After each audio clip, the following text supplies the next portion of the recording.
ओम शांति। आज 12 फरवरी 2025 की साकार मधुर महावाक्य है मधुबन से। मीठे बाप दादा जी ने कहा, मीठे बच्चे, तुम बहुत बड़े जौहरी हो। तुम्हें अविनाशी ज्ञान रत्नों रूपी जवाहरात देकर सबको साहूकार बनाना है। प्रश्न है, अपने जीवन को हीरे जैसा बनाने के लिए किस बात की बहुत बहुत संभाल चाहिए? उत्तर है संग की। बच्चों को संग उनका करना चाहिए जो अच्छा बरसते हैं। जो बरसते नहीं, उनका संग रखने से फायदा ही क्या। संग का दोष बहुत लगता है। कोई किसके संग से हीरे जैसा बन जाते हैं, कोई फिर किसके संग से ठिक्कर बन जाते हैं।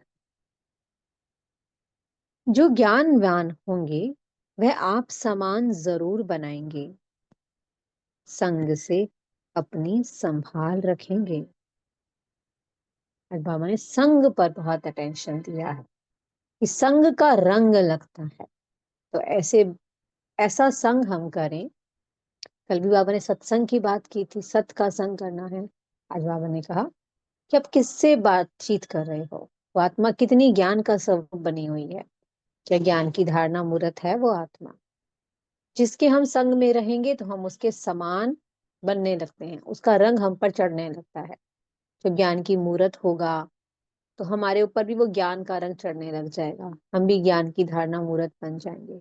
अगर कोई ऐसे ही चल रहा है तो उसके संग में हमारा भी जो भी हम कर रहे थे वो भी चला जाएगा।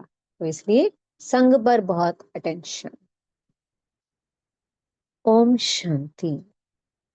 मीठे मीठे रूहानी बच्चों को सारी सृष्टि, सारा ड्रामा अच्छी रीति बुद्धि में याद है। कंट्रास्ट भी बुद्धि में है। ये सारा बुद्धि में पक्का रहना चाहिए कि सतयुग में सब श्रेष्ठाचारी, निर्विकारी, पावन, सॉल्वेंट थे। अभी तो दुनिया भ्रष्टाचारी, विकारी, पतित, इनसॉल्वेंट है। तो कहाँ हम सॉल्वेंट थे, भरपूर थे, संपन्न थे, और अब इंसॉल्वेंट हो गए, कंगाल बन गए। अभी तुम बच्चे संगम युग पर हो, तुम उस पार जा रहे हो। जैसे नदी और सागर का जहां मेल होता है उनको संगम कहते हैं। एक तरफ मीठा पानी और एक तरफ खारा पानी होता है। अब ये भी है संगम। तुम जानते हो, बरोबर सतयुग में लक्ष्मी नारायण का राज्य था। फिर ऐसे चक्कर फिरा। अभी है संगम। कलयुग के अंत में सब दुखी हैं। इसको जंगल कहा जाता है। सत्य को बगीचा कहा जाता है। अभी तुम कांटों से फूल बन रहे हो। ये स्मृति तुम बच्चों को होनी चाहिए। हम बेहद के बाप से वर्षा ले रहे हैं। ये बुद्धि में याद रखना है। 84 जन्मों की कहानी तो बिल्कुल कॉमन है। समझते हो, अब 84 जन्म पूरे हुए। तुम्हारी बुद्धि में तरावट है कि अब हम सभी सत्युग बगीचे में जा रहे हैं। तो कितना खुशी में मन प्रफुल्लित हो जाता है। अब हम संगम पर बैठे हैं और अब हम कांटे से निकल फूल बन रहे हैं और सत्युग रूपी सुंदर बगीचे में जा रहे हैं। चारों रंगी रंग बिखरे हुए हैं। अब हमारा जन्म इस मृत्यु लोक में नहीं होगा। हमारा जन्म होगा अमरलोक में। शिव बाबा को अमरनाथ भी कहते हैं। वह हमको अमर कहानी सुना रहे हैं। वहां हम शरीर में होते भी अमर रहेंगे। अपनी खुशी से टाइम पर शरीर छोड़ेंगे। उसको मृत्यु लोक नहीं कहा जाता। तुम किसको भी समझाएंगे तो समझेंगे। बरोबर इनमें तो पूरा ज्ञान है। सृष्टि का आदि और अंत तो है ना। छोटा बच्चा भी जवान और वृद्ध होता है। फिर अंत आ जाता है। फिर बच्चा बनता है। सृष्टि भी नई बनती। फिर क्वार्टर पुरानी, आधी पुरानी, फिर सारी पुरानी होती है। अब फिर नई होगी। ये सब बातें और कोई एक दो को सुना नहीं सकते। ऐसी चर्चा कोई कर नहीं सकते सिवाय तुम ब्राह्मणों के। और कोई को रूहानी नॉलेज मिल ना सके। ब्राह्मण वर्ण में आए तब सुने। सिर्फ ब्राह्मण ही जाने। ब्राह्मणों में भी नंबरवार हैं। कोई यथार्थ रीति सुना सकते हैं, कोई नहीं सुना सकते हैं। तो उन्हों को कुछ मिलता नहीं है। जौहरियों में भी देखेंगे। कोई के पास तो करोड़ों का माल रहता है। कोई के पास तो 10,000 का भी माल नहीं होगा। तुम्हारे में भी ऐसे हैं। जैसे देखो ये जनक है। ये अच्छा जौहरी है। इनके पास वैल्यूएबल जवाहरात हैं। किसको देखकर अच्छा साहूकार बना सकती है। कोई छोटा जौहरी है, जास्ती दे नहीं सकते। तो उनका पद भी कम हो जाता है।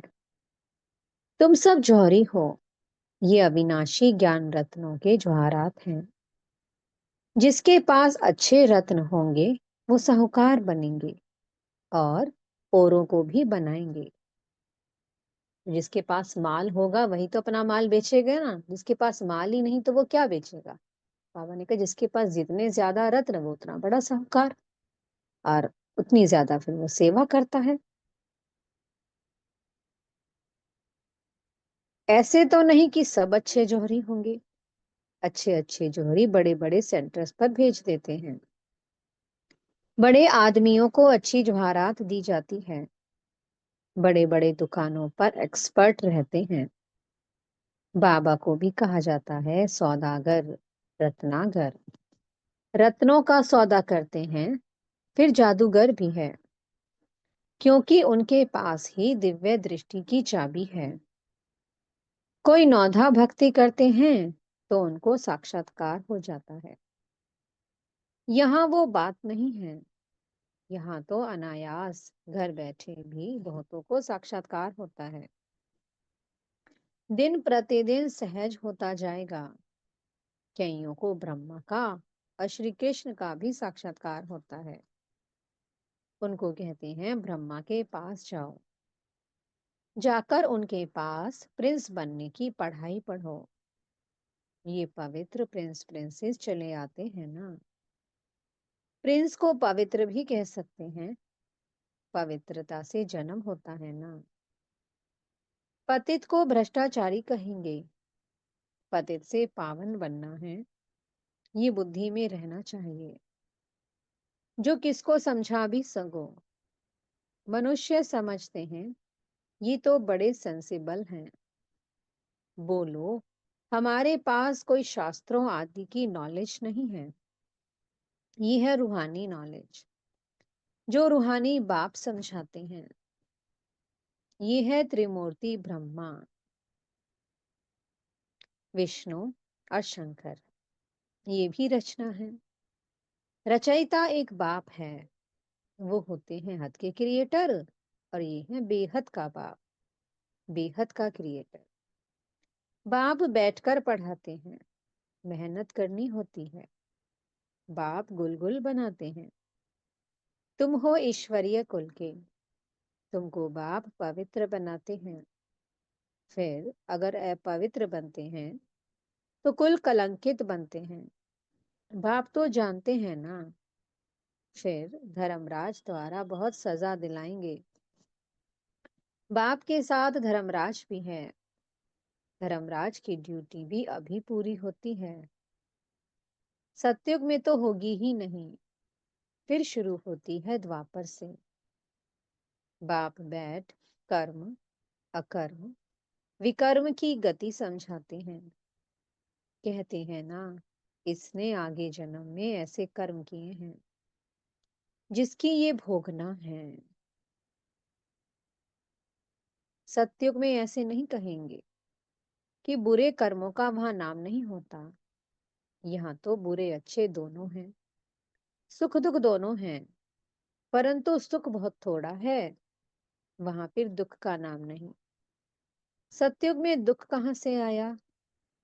तुम बाप से नई दुनिया का वर्षा लेते हो। बाप है ही दुख हरता सुख करता। दुख कब से शुरू होता है, ये भी तुम जानते हो। शास्त्रों में तो कल्प की आयु ही लंबी चौड़ी लिखती है। अभी तुम जानते हो, आधा कल्प के लिए हमारे दुख हर जाएंगे और हम सुख पाएंगे। ये सृष्टि का चक्कर कैसे फिरता है, इस पर समझाना बड़ा सहज है। ये सब बातें तुम्हारे सिवाय और कोई की बुद्धि में हो ना सके। लाखों वर्ष कह देने से सब बातें बुद्धि से निकल जाती हैं। अभी तुम जानते हो, ये चक्कर 5,000 वर्ष का है। कल की बात है, जबकि इन सूर्यवंशी चंद्रवंशियों का राज्य था। कहते भी हैं ब्राह्मणों का दिन, ऐसे नहीं कि शिव बाबा का दिन कहेंगे। ब्राह्मणों का दिन और फिर ब्राह्मणों की रात। ब्राह्मण भक्त फिर भक्ति मार्ग में चले आते हैं। अभी है संगम, ना दिन है ना रात है। तुम जानते हो, हम ब्राह्मण फिर देवता बनेंगे, फिर त्रेता में क्षत्रिय बनेंगे। ये तो बुद्धि में पक्का याद कर लो। इन बातों को और कोई नहीं जानते हैं। वो तो कहेंगे शास्त्रों में इतनी आयु लिखी है, तुमने फिर ये हिसाब कहाँ से लाया है? ये अनादि ड्रामा बना बनाया है, ये कोई नहीं जानते। तुम बच्चों की बुद्धि में है। आधा कल्प है सत्य त्रेता, फिर आधा से भक्ति शुरू होती है। वो हो जाता है त्रेता और द्वापर का संगम। द्वापर में भी ये शास्त्र आदि आहिस्ते आहिस्ते बनते हैं। भक्ति मार्ग की सामग्री बड़ी लंबी चौड़ी है। जैसे झाड़ कितना लंबा चौड़ा है, इसका बीज है बाबा। ये उल्टा झाड़ है। पहले पहले आदि सनातन देवी देवता धर्म है। ये बातें जो बाप सुनाते हैं, ये हैं बिल्कुल नई। इस देवी देवता धर्म के स्थापक को कोई नहीं जानते। श्री कृष्ण तो बच्चा है, ज्ञान सुनाने वाला है बाप। तो बाप को उड़ाए बच्चे का नाम डाल दिया है। श्री कृष्ण के ही चरित्र आदि बैठ दिखाए हैं। बाप कहते हैं, लीला कोई श्री कृष्ण की नहीं है। गाते भी हैं, हे प्रभु, तेरी लीला अपरम अपार है। लीला एक की ही होती है। शिव बाबा की महिमा बड़ी न्यारी है। वो तो है सदा पावन रहने वाला, परंतु वह पावन शरीर में तो आ ना सके। उनको बुलाते ही हैं, पतित दुनिया को आकर पावन बनाओ। तो बाप कहते हैं, मुझे भी पतित दुनिया में आना पड़ता है। इनके बहुत जन्मों के अंत में आकर प्रवेश करता हूँ। तो बाप कहते हैं, मुझ मुख्य बात अल्फ को याद करो, बाकी ये सारी है रेजगारी। वो सब तो धारण कर ना सके। अब ये सब बातें सब तो धारण कर ना सके। जो धारण कर सकते हैं उन्हों को समझाता हूँ। बाकी तो फिर कह देता हूँ, मन मना भव।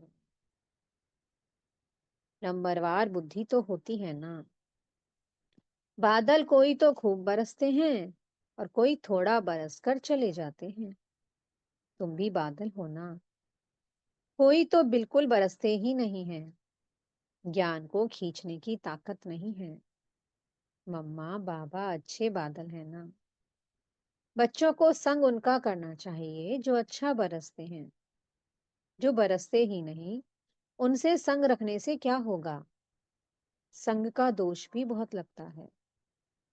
कोई तो किसके संग से हीरे जैसा बन जाते हैं और कोई फिर किसके संग से ठिक्कर बन जाते हैं। पीठ पकड़नी चाहिए अच्छे की, यानी कि हमें अच्छे का संग करना चाहिए। जो ज्ञानवान होगा वो आप समान फूल बनाएगा। सत बाप से जो ज्ञानवान और योगी बने हैं, उनका संग करना चाहिए। ऐसे नहीं समझना है कि हम फलाने का पूंछ पकड़कर पार हो जाएंगे। ऐसे बहुत कहते हैं, परंतु यहाँ तो वो बात नहीं है। स्टूडेंट किसकी पूंछ पकड़ने से पास हो जाएंगे क्या? पढ़ना पड़े ना। बाप भी आकर नॉलेज देते हैं। इस समय वह जानते हैं हमको ज्ञान देना है। भक्ति मार्ग में उनकी बुद्धि में ये बातें नहीं रहती हैं कि आकर हमको हमको जाकर ज्ञान देना है। ये सब ड्रामा में नोंद है। बाबा कुछ करते नहीं हैं। ड्रामा में दिव्य दृष्टि मिलने का पाठ है तो साक्षात्कार हो जाता है।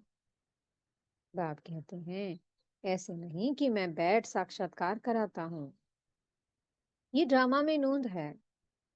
अगर कोई देवी का साक्षात्कार करना चाहते हैं, देवी तो नहीं कराएगी ना। कहते हैं, हे भगवान, हमको साक्षात्कार कराओ। बाप कहते हैं, ड्रामा में नोंद होगी तो हो जाएगा। मैं भी ड्रामा में बांधा हुआ हूँ। बाबा कहते हैं, मैं इस सृष्टि में आया हुआ हूँ। इनके मुख से मैं बोल रहा हूँ। इनकी आंखों से तुमको देख रहा हूँ। अगर ये शरीर ना हो तो देख कैसे सकूंगा? पतित दुनिया में ही मुझे आना पड़ता है। स्वर्ग में तो मुझे बुलाते ही नहीं हैं। मुझे बुलाते ही संगम पर हैं। जब संगम युग पर आकर शरीर लेता हूँ तब ही देखता हूँ।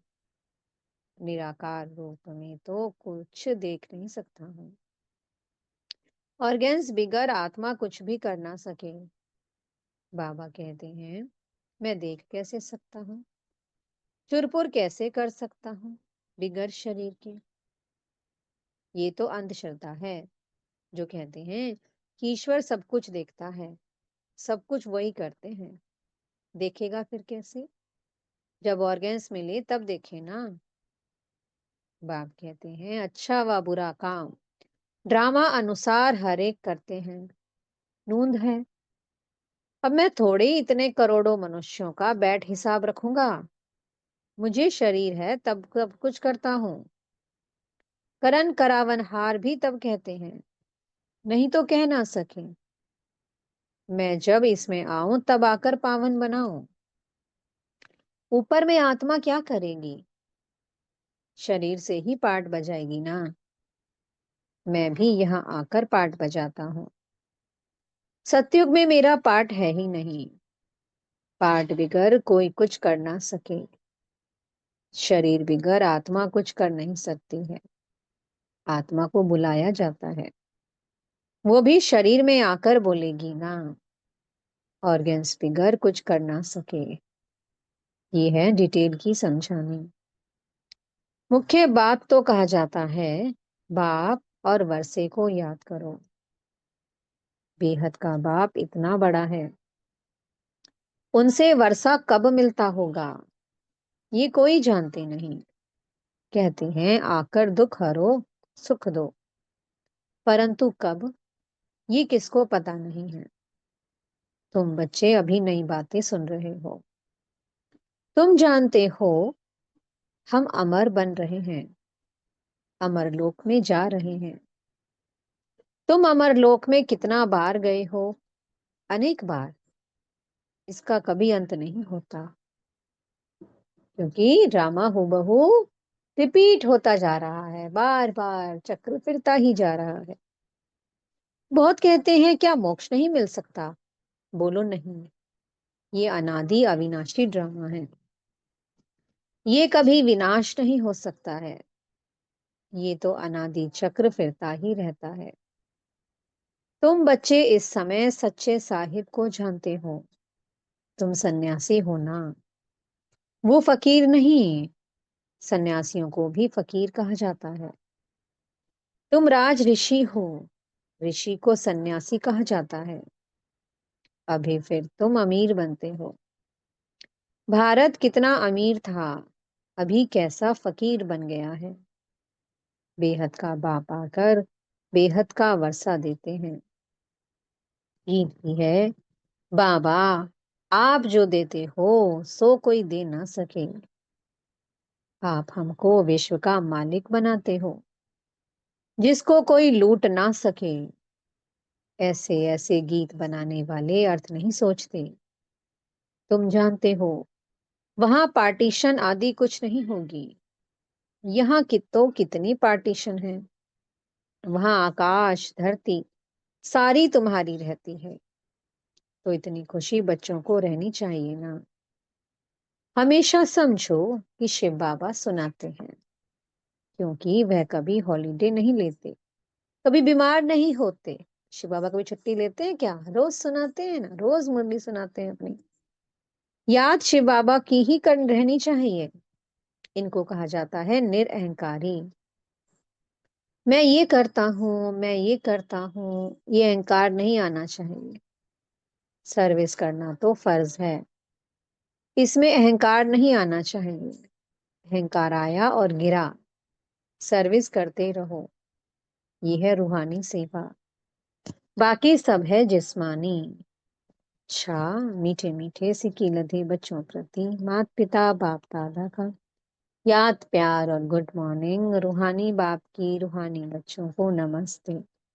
हम रूहानी बच्चों की मीठे रूहानी बाप दादा जी को बहुत बहुत याद प्यार, गुड मॉर्निंग और नमस्ते। धारणा के लिए मुख्य सार है। पहला पॉइंट, बाप जो पढ़ाते हैं उसका रिटर्न गुलगुल यानी कि फूल बनकर दिखाना है। मेहनत करनी है। कभी भी ईश्वरीय कुल का नाम बदनाम नहीं करना है। जो ज्ञानवान और योगी हैं उनका ही संग करना है। दूसरा पॉइंट है, मैंपन का त्याग कर निरअहंकारी बन रूहानी सेवा करनी है। इसे अपना फर्ज समझना है, अहंकार में नहीं आना है।